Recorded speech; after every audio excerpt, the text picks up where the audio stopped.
Hi guys, it's Tiny Tay and I'm back today with some more college shenanigans for you. I know it is the time of year where school is starting and it's time to get back into the swing of things, and that's why I'm recording in my bed and on my phone today because my camera and my lights are packed away, and also my tapestry, because I am getting ready to move into college in just one short week. By the time this video goes up, I will most likely be moving into college the next day, as I plan on posting this a little bit later. But, yeah, so today I'm going to talk about class scheduling. But before we get started, I would like to give a big shout out to Cutting Edge Studios out of Oshkosh, Wisconsin.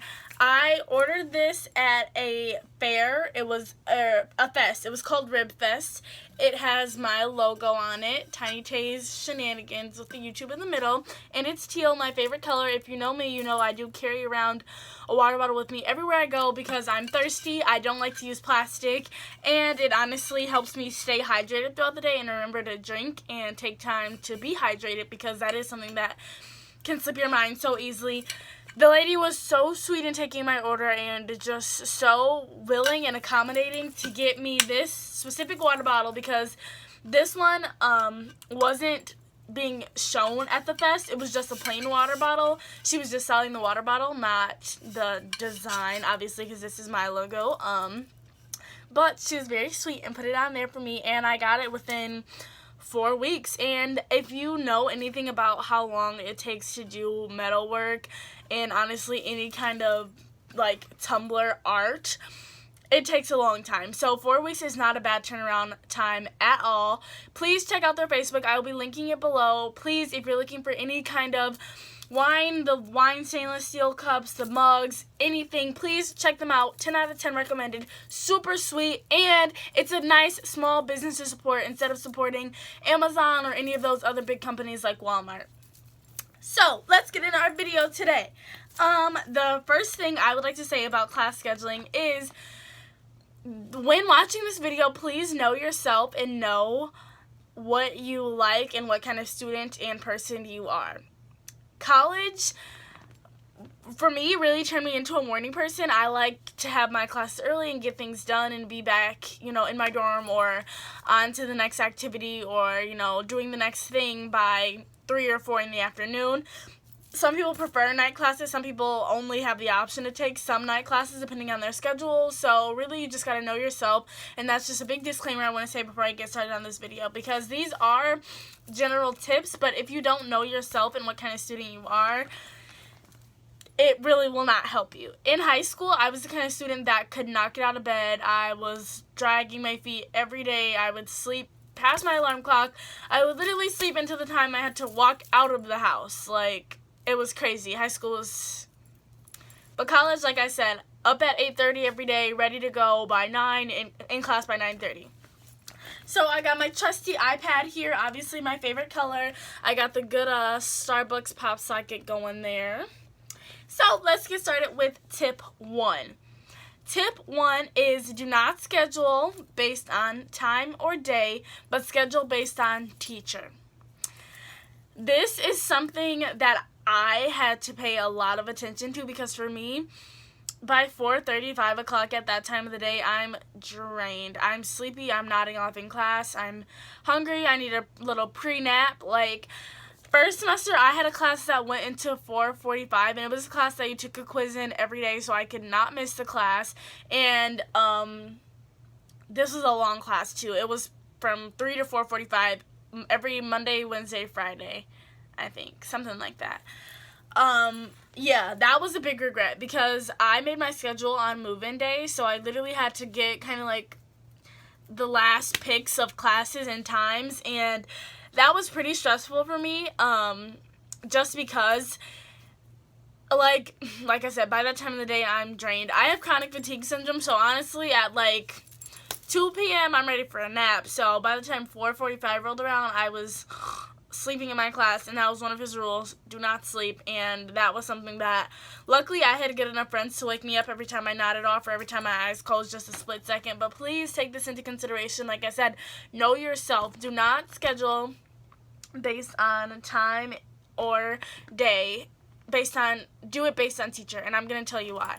I could have easily got into that class with a different teacher at a different time, but throughout my class, I started hearing stuff about the other teacher, and he was way worse than the teacher that I had. And not worse in a way that he was a bad teacher, but just worse in the way of he only had 3 tests throughout the whole semester. He was harder. He didn't send out class notes. He didn't give you a time to look over the notes before class. He wasn't very interactive. He didn't take a lot of questions, and he had bad office hours or whatever. So I lucked out getting the teacher that I got, even though the class time was so bad. But at the end of the day, it worked. I appreciate having the later class time because I got the better teacher. So basically, I got the better experience of the class and learned what I had to learn anyway. So it just makes sense to really look at the teacher. Another thing you can do is go on Rate My Professor.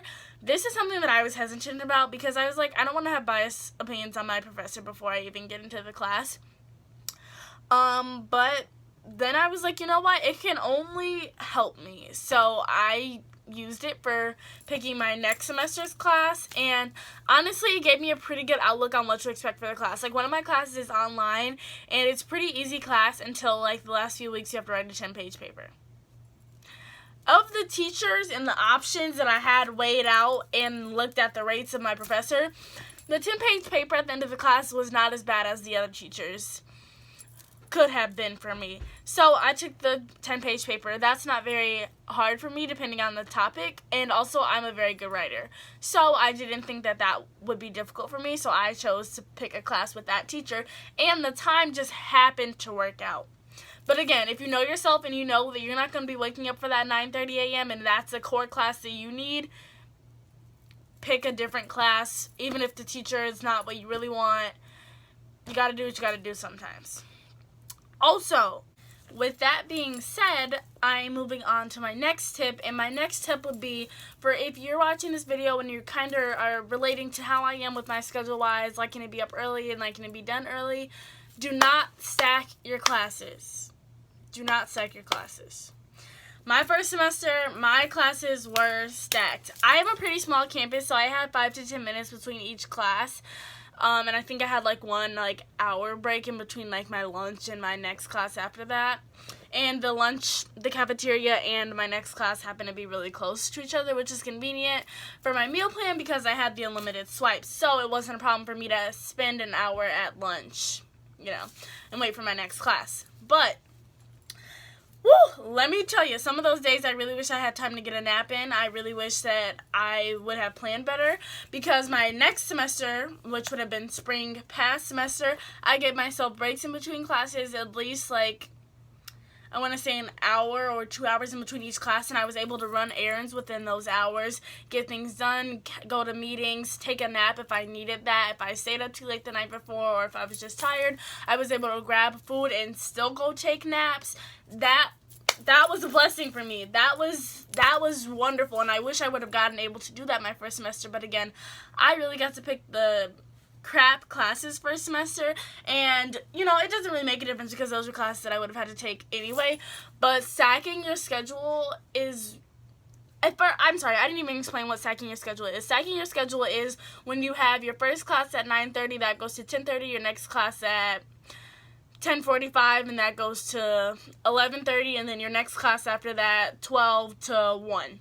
That's stacking your classes, having back to back to back to back with no break.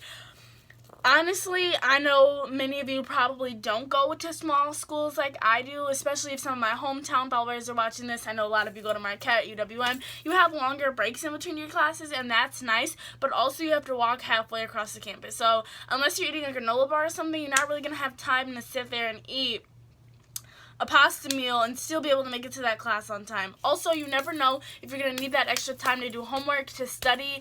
I found myself studying a lot before in that time period before extra classes because I reassured myself that I knew the material, and if I didn't know the material, that gave me a final glance at it before I went into the test. And I really think that helped me a lot as well because, like I said, I like to have those breaks in between. I know some people will think if I just stack it, it'll get me done with my day faster, but no, it's really draining. And then And then if you miss one class, you're bound to miss the whole day, because basically those classes are so close to each other that if you don't go to one, you're going to be like, I'm not going to go to the other. And skipping class is a bad habit. Which leads me to my next tip. My next tip is, do not skip classes, and if you're going to skip classes, be sure to pay attention to your syllabus and your attendance policy. Most classes at schools, obviously, give you a syllabus on the first day of class, and sometimes they even email it out before. Read the syllabus fully. Sometimes teachers even give you extra credit for doing like maybe a 5-question syllabus quiz, and you never know when those extra credit points are going to happen and when you're going to need those. So please read the attendance policies. For me, I'm a nursing major. I know a lot of you guys know that, but if you don't, it is very strict. The course and the path that you have to be on is pretty strict. And for a lot of the classes, the attendance policies are just as strict. I have taken 2 philosophy classes, and in one of the philosophy classes, the teacher did not put up any notes before or after the classes. It's if you came to class, you got the notes. If you didn't get it from a friend, or he didn't even email out notes for people who knew in advance that they were going to be missing class.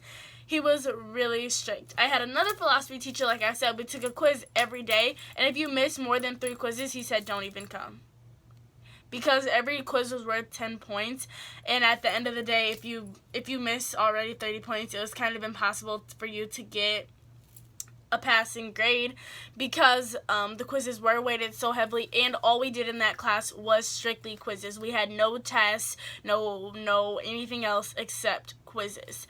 But in another one of my classes is the communications class.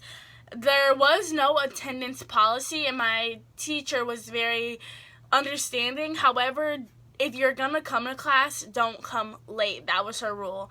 No more than 5 minutes late.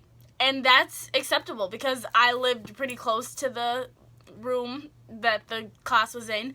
But I also just feel like if you're going to show up, you're going to show up. And those 5 minutes can either make or break whether you're going to show up. And after that point, it's kind of just like... So I totally understood her meaning of it, especially because this class was strictly group-based. So, like, within those first 5 minutes, like, you were already halfway through discussion, and you can't really get your discussion points if the discussion's only 10 minutes, and then you're moving on to the next thing, and I could just totally understand her point. But for other classes, there was no attendance policy. For the most part, a lot of the work was online, so you didn't really have to come. You could have easily just done the work and looked at the online stuff without ever coming to class. And I know some people that do that, but especially for first-year students, do not get into this rhythm of doing that. I know some schools do not let you pick your schedules, so I know it can be tough to wake up at 8 a.m. I absolutely know it can be tough going to that 5 p.m. class. But please do not get into a rhythm of skipping class, or just... I have a few times to skip before I get in trouble, or her attendance policy is not strict. Please go. You're paying for it in the long run, and your grade is on the line at the end of the day. Also, it can really make the difference at the end of the semester when you're like, please, I really need those extra 2 points, and maybe if your teacher saw you in class every day, participating, doing what you're supposed to do, having your homework turned in on time, they may be more willing to bump those 2 points up for you. You really never know. My next tip is to... Let's see. Oh, actually, I'm going to go back to leaving gaps. I have a pros and cons list of leaving gaps. So, the pros list is lunch, studying, doing homework, running errands. As I said before, these are so important. This college is super busy time, and I know for a lot of first years, you're going to want to explore campus. You're going to want to leave campus and do things with your friends. I totally understand, but having those gaps in your day will allow you to do that. Having a cramped schedule back to back to back, it can lead to disaster. Some of those cons is you may not do your homework, you may lose track of time, or you may accidentally skip the class. Also, with that being said, you may feel stuck because say you skip one class, but now you have to go to your last 2 classes of the day, and say you don't live on campus. So now you're stuck at school for an extra 3 hours. It's like, I don't know. Just for me, stacking classes didn't work. I gave myself breaks between my schedules this semester again, and I did not regret it at all. My first semester, as I didn't have any breaks, but I had no class on Fridays, so I was lucky enough to have all of Friday to do my homework while my friends were at class, and then by the time they were done with class, I was able to hang out with them while they did their homework, and then we were able to go out to get dinner, go out to do anything, and I really liked having that freedom. This semester, I again have no classes on Fridays because that also gives me an extra day to travel home. And that's something that's really important to me. So I know that I would like to have that extra day and to work on homework, to study, just to be ahead of the curve.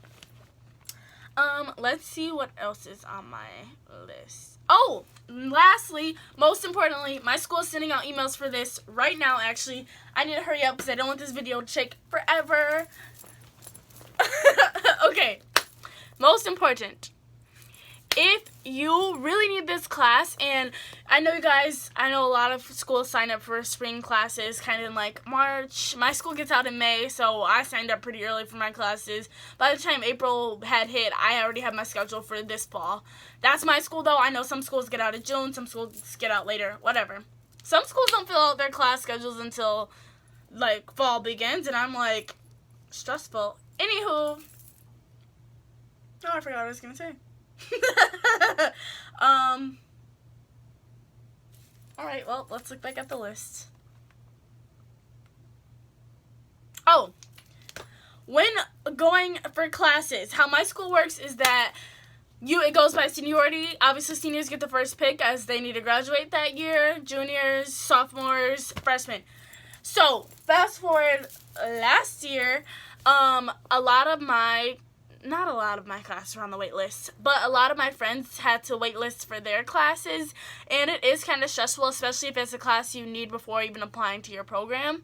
It can be stressful. This is my advice on waitlisting.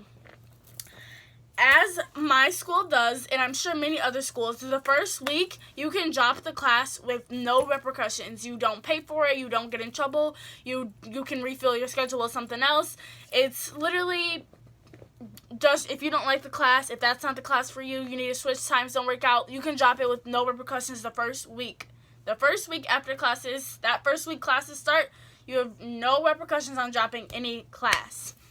This is when everyone drops their classes they don't want. So that's when you swoop in with your good old wait list that you're on, and you check every day if the wait list is still, if the class is still on a wait list, if you're still on the class wait list, or if the class has opened up space. This is so important. Especially for me, I'm a sophomore this year, so it's grind time. Like, I need to get into my program. I need to take all of my mandatory classes before I can even apply to my program. I need to pass classes before I can apply to my program. So, if I'm on a wait list for a class, it is mandatory that I'm checking that every day, making sure if one person drops, even throughout the semester, because I know a lot of people don't take full credits. I'm taking full credits, so if I drop one class, like, I would have a whole slot for a whole nother class. But for people that aren't taking full credits, even partially through the semester, you can check that waitlist and see if spots have opened up in that class, and you can pick up that class, especially if you're only taking, at my school, full-time is 12 credits.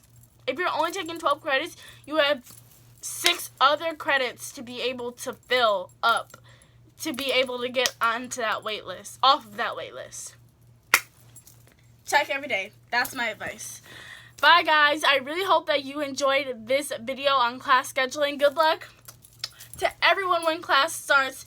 Freshmen, sophomores, seniors, all that good stuff. Good luck to you. I hope you all have an amazing semester. I hope you all have enjoyed my small College 101 series. I look forward to talking to you guys more. I can't wait to post more videos when I actually have my camera back and I'm in my dorm. And I can't wait to show you guys my dorm. If you haven't checked out my dorm and you need some new ideas, check out my dorm from last year. It will be linked right in the iCard up there. Bye, guys.